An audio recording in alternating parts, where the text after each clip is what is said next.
হাজির হয়ে গেলাম তোমাদের কাছে বন্ধুরা।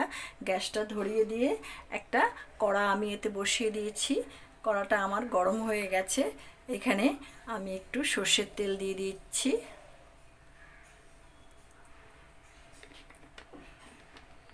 তেলটা আমার গরম হবে। এখানে আমি দুটো ছোট সাইজের ফলি মাছ নিয়েছি। এই ফলি মাছ দুটোকে ভালো করে কেটে নিয়েছি এবং ভালো করে ধুয়ে নুন হলুদ মাখিয়ে এটাকে 8 ঘন্টা আগে রেখে দিয়েছি। এবার এই ফলি মাছ দুটোকে আমি হালকা করে এখানে ভেজে নেব। ভিডিওটি ভালো লাগলে লাইক কমেন্ট শেয়ার করার অনুরোধ রইল। তেলের মধ্যে আমি একটু লবণ দিয়ে দিলাম।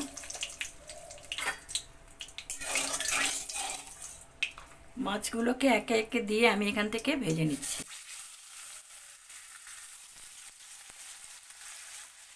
যে সমস্ত বন্ধুরা আমার এই চ্যানেলটিতে নতুন, আমার এই চ্যানেলটিকে এখনও পর্যন্ত সাবস্ক্রাইব করনি, তাদের কাছে আমার একান্ত অনুরোধ চ্যানেলটিকে সাবস্ক্রাইব করে বেল আইকনের অল অপশানটিকে প্রেস করবে, তাহলে আমার পরবর্তী সমস্ত নোটিফিকেশনস তোমাদের কাছে সবার আগে চলে যাবে। আর তোমরা কে কোথা থেকে দেখছো সেটা কমেন্ট বক্সে অবশ্যই লিখে দেবে, তাহলে আর তোমাদের যদি কিছু জানার থাকে সেটাও লিখবে, আমি তার উত্তর দেব। মাছগুলোকে আমি এইভাবে ভেজে নিয়েছি। এখানে এই তেলের মধ্যে আমি আরও 1 টেবিল চামচ সর্ষের তেল দিয়ে দিচ্ছি। তেলটা আমার আরেকটু গরম হবে, যেহেতু একটু পরে সর্ষের তেল দিয়েছি। আমার গরম হয়ে গেছে। এখন এর মধ্যে দিয়ে দিচ্ছি আমি 1/2 চা চামচ রাঁধুনি ফোড়ন। তার সাথে দিয়ে দিচ্ছি ছোট্ট একটা পেঁয়াজের হাফ। পেঁয়াজটা আমার একটু হালকা লাল করে ভাজা হবে, তাহলে রাঁধুনি পেঁয়াজের গন্ধটা খুব সুন্দর উঠবে।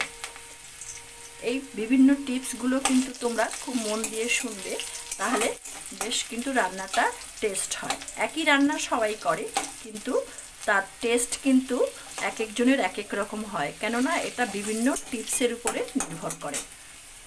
মশলাটা দেওয়ার আগে আমি এতে অল্প একটু জল দিয়ে দিচ্ছি, যাতে গুঁড়ো মশলাটা পুড়ে না যায়। এখন এতে দিয়ে দিচ্ছি 1/2 চা চামচ হলুদ, 1 চা চামচ ধনে জিরে গুঁড়ো, 1/2 চা চামচ লাল লঙ্কার গুঁড়ো। এখানে আদা ব্যবহার করব না। তার সাথে দিয়ে দিচ্ছি 1 চা চামচ লবণ। লবণটা একটু বেশি দিলাম, সেটা কেন পরে তোমরা সেটা বুঝতে পারবে। দেখো এখানে আমি নিয়েছি একটা আমের হাফ, কাঁচা আমের হাফ। এই কাঁচা আমের অর্ধেকটা আমি এর মধ্যে দিয়ে দিচ্ছি।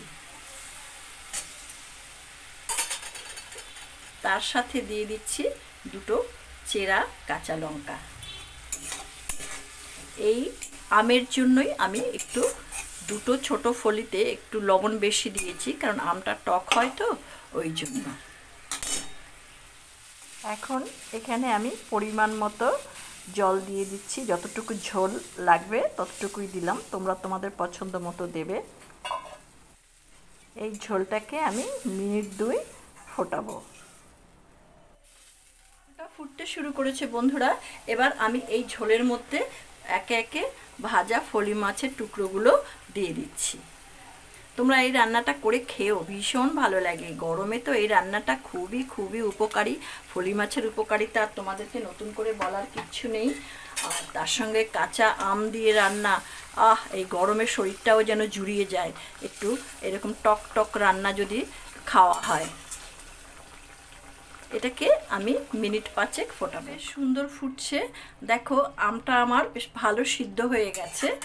এবার আমি এর মধ্যে, যেহেতু একটু কাঁচা আম দেওয়া, এর মধ্যে আমি 1 চা চামচ চিনি দিয়ে দিচ্ছি।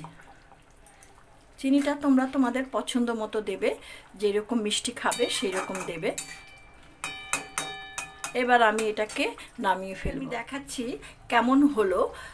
এই রান্নাটা খুব তাড়াতাড়ি হয়ে যায়, তোমরা এটাকে করতে পারো, খুব অল্প সময়ের মধ্যে হয়ে যায়।